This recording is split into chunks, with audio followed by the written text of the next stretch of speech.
കേരളത്തിലെ ഗ്രൂപ്പ് രാഷ്ട്രീയം അതിൻ്റെ ഏറ്റവും പാരമ്യത്തിൽ എത്തിയ ഘട്ടങ്ങൾ നമ്മൾ കണ്ടിട്ടുണ്ട്. കെ കരുണാകരനും AK ആന്റണിയും ഒക്കെ ഗ്രൂപ്പ് തിരിഞ്ഞ് പോരടിക്കുന്ന, അതികായകന്മാരായി നിന്നുകൊണ്ട് പോരടിക്കുന്ന ഘട്ടം. ആ ഘട്ടത്തിൽ കെ കരുണാകരനൊപ്പമാണോ എന്ന് ചോദിച്ചാൽ കെ കരുണാകരൻ്റെ വിശ്വസ്തനൊക്കെ ആയി നിൽക്കുമ്പോൾ തന്നെ AK ആന്റണിക്ക് കൂടി സ്വീകാര്യനായിരുന്ന തെന്നല ബാലകൃഷ്ണപിള്ളയാണ് നമ്മൾ കണ്ടിട്ടുള്ള. അതിൻ്റെ ഏറ്റവും വലിയ ഉദാഹരണമാണ് കോൺഗ്രസ് എപ്പോഴൊക്കെ പ്രതിസന്ധിയിലാകുമ്പോൾ അപ്പോഴൊക്കെ ഓരോ അന്വേഷണ കമ്മീഷനുകൾ വരും. അതിൽ തെന്നല ബാലകൃഷ്ണപിള്ള നയിച്ച എത്ര അന്വേഷണ കമ്മീഷൻ ഉണ്ട് എന്ന് ചോദിച്ചാൽ KPCC നേതൃത്വത്തിന് പോലും കൃത്യമായി ഉത്തരം പറയാൻ കഴിയില്ല. കാരണം അക്കാര്യത്തിൽ കോൺഗ്രസിൻ്റെ കേരളത്തിലെ ഒരു ശമനം ഉണ്ടാക്കിയ കേന്ദ്രമായിരുന്നു. തെന്നല ബാലകൃഷ്ണപിള്ളയുടെ നേതൃത്വത്തിൽ ഒരു അന്വേഷണ കമ്മിറ്റിയെ പ്രഖ്യാപിച്ചു കഴിഞ്ഞാൽ തൽക്കാലത്തേക്ക് എന്താണോ ഉണ്ടായ വിവാദം, ആ വിവാദത്തിന് ഒരു അല്പം ശമനം കിട്ടുന്ന രീതിയാണ് കേരളത്തിലെ കോൺഗ്രസ് രാഷ്ട്രീയത്തിൽ ഉണ്ടായിരുന്നത്. കെ കരുണാകരൻ്റെ തൃശ്ശൂരിലെ തോൽവി അടക്കം അന്വേഷിച്ചത് ഈ കമ്മീഷനായിരുന്നു, ഈ തെന്നല ബാലകൃഷ്ണപിള്ളയുടെ നേതൃത്വത്തിലുള്ള കമ്മിറ്റി ആയിരുന്നു എന്നുകൂടി നമ്മൾ ഓർക്കുക. അപ്പോൾ എത്രത്തോളം അദ്ദേഹത്തെ ആളുകൾ അംഗീകരിച്ചിരുന്നു ഈ ഗ്രൂപ്പ് പോരുകൾക്കിടയിൽ പോലും എന്ന കാര്യം കൂടി മനസ്സിലാക്കേണ്ടതുണ്ട്. ഇതിനൊക്കെ അപ്പുറം അദ്ദേഹം സ്വീകരിച്ചിരുന്ന നയചാരുത എന്ന് പറയുന്നത് വളരെ പ്രധാനപ്പെട്ടതായിരുന്നു. ലീഗിലെ ഒരു വിഭാഗം ഐക്യജനാധിപത്യ മുന്നണി വിട്ടുകൊണ്ട് പോകുന്ന ഒരു ഘട്ടമുണ്ടാകുമ്പോൾ CH മുഹമ്മദ് കോയയെ മുഖ്യമന്ത്രിയാക്കാം എന്ന ആശയം പോലും മുന്നോട്ട് വയ്ക്കുന്നത് കെ കരുണാകരൻ്റെ മുന്നിൽ തെന്നല ബാലകൃഷ്ണപിള്ളയായിരുന്നു എന്ന് പറഞ്ഞു കേട്ടിട്ടുണ്ട്.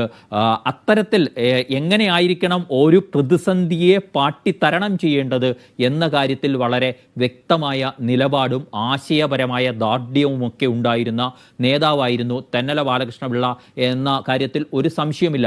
പോണ്ടിച്ചേരിയിലെ പ്രധാനപ്പെട്ട നേതാവൊക്കെ ആയിരുന്ന, മുഖ്യമന്ത്രിയൊക്കെ ആയിരുന്ന V നാരായണസ്വാമി ഒരിക്കൽ തെന്നല ബാലകൃഷ്ണപിള്ളയോട് ചോദിച്ചതായി കേട്ടിട്ടുണ്ട്, എങ്ങനെയാണ് ഈ കെ കരുണാകരനെയും AK ആന്റണിയും ഒക്കെ ഒരുപോലെ കൈകാര്യം ചെയ്യുന്നത് എന്ന ചോദ്യം ഉയർത്തിയിട്ടുണ്ടായിരുന്നു. അപ്പോൾ അദ്ദേഹം അതിന് നൽകിയിരിക്കുന്ന മറുപടി തന്നെ അവർക്കെല്ലാവർക്കും എന്നെ സ്വീകാര്യനാണ് എന്ന തരത്തിലുള്ള ഒരു മറുപടി മാത്രമാണ് ലഭിക്കുക. നമുക്കറിയാം, ഇപ്പോൾ സോഷ്യൽ മീഡിയയിൽ നേതാക്കൾ പൊട്ടി മുളച്ച് വ്യാപിക്കുന്ന കാലത്താണ് ഇപ്പോൾ കേരളത്തിലെ രാഷ്ട്രീയം മുന്നോട്ട് പോകുന്നത്.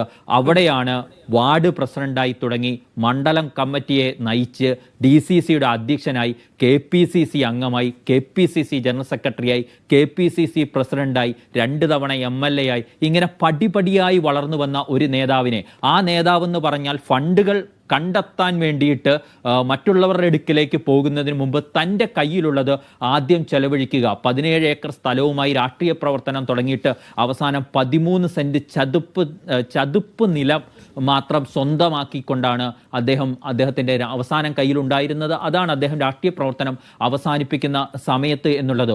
ഓരോ തെരഞ്ഞെടുപ്പിലും വിജയിക്കുമ്പോഴും തോൽക്കുമ്പോഴും അതിലെ ഫണ്ട് കണ്ടെത്താനായി തൻ്റെ പേരിലുള്ള സ്ഥലങ്ങൾ വിറ്റുകൊണ്ട് രാഷ്ട്രീയ പ്രവർത്തനം നടത്തുക എന്നത് പുതിയ തലമുറയ്ക്ക് ചിന്തിക്കാൻ പോലും കഴിയുമോ? പുതിയ കാലത്ത് ഇലക്ട്രൽ ബോണ്ടുകളുടെയൊക്കെ കാലത്ത് നമുക്ക് ചിന്തിക്കാൻ കഴിയുമോ എന്നുകൂടി ആലോചിക്കേണ്ട ഘട്ടമാണ്. അത്തരത്തിൽ രാഷ്ട്രീയ പ്രവർത്തനത്തിൻ്റെ രീതിശാസ്ത്രങ്ങളെ പൊളിച്ചടുക്കിയ നേതാവ് എന്ന് പറയുന്നത്. നമ്മൾ നേരത്തെ ധന്യ സംസാരിക്കുമ്പോൾ അദ്ദേഹത്തിന് 2001 ഉജ്ജ്വലമായ തിരഞ്ഞെടുപ്പ്, കോൺഗ്രസിൻ്റെ വിജയത്തിന് ശേഷം ഉണ്ടായ നീതികേടിനെ കുറിച്ച് പറഞ്ഞിരുന്നു.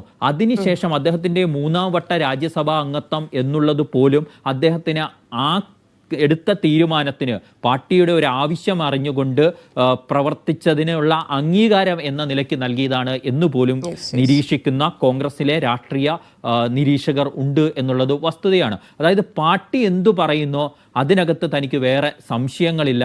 പാർട്ടി താൻ കാരണം പാർട്ടിക്ക് ഒരു പ്രതിസന്ധി ഉണ്ടാകാൻ അങ്ങനെ പാർട്ടിയായി നിൽക്കുക, ഇല്ലെങ്കിൽ പാർട്ടിക്ക് വേണ്ടി പ്രവർത്തിക്കുക.